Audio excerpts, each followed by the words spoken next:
ఒకరోజు బుజ్జి తల్లి Leo, Hulk ఇంకా డైనో అడవిలో నడుచుకుంటూ వెళ్తుంటారు. దారి మధ్యలో ఒక పెద్ద నది కనిపిస్తుంది. హల్క్ ఆ నదిలో దూకి స్నానం చేస్తుంటాడు. డైనో కూడా ఎగిరి నదిలో ఈదుతుంటుంది. నదిలో చేపలు ఎగురుతూ ఉంటాయి.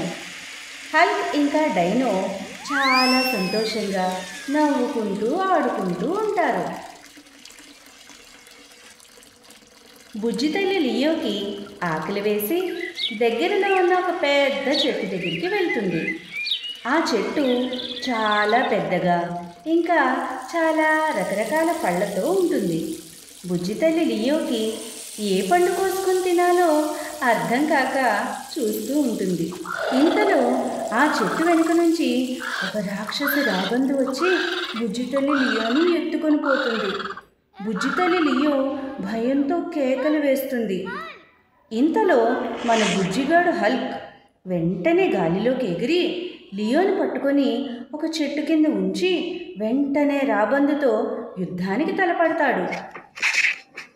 రాక్షసి రాబందు చాలా పెద్దది కాబట్టి హల్క్ని విసిరి కొడుతుంది. హల్క్కి నీరసం వచ్చి కళ్ళు తిరిగి పడిపోతాడు. రాబందు బుజ్జితల్లి లియో దగ్గరికి వస్తూ ఉంటుంది. బుజ్జితల్లి భయంతో తనకి ఇష్టమైన చిన్ని కృష్ణుడిని పిలుస్తుంది. చిన్ని కృష్ణుడు వెంటనే ప్రత్యక్షమై ఆ రాక్షసి రాబందుని తరిమి తరిమి కొడతాడు. డైనో హల్క్ దగ్గరికి వచ్చి తనని లేపుతుంది.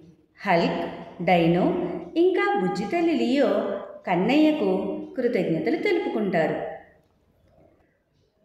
మన ముద్దుల కన్నయ్య వెళ్తూ వెళ్తూ లియో దగ్గరికి వచ్చి లియో పాప చెవిలో ఒక మంత్రం చెప్పి మాయమైపోతాడు.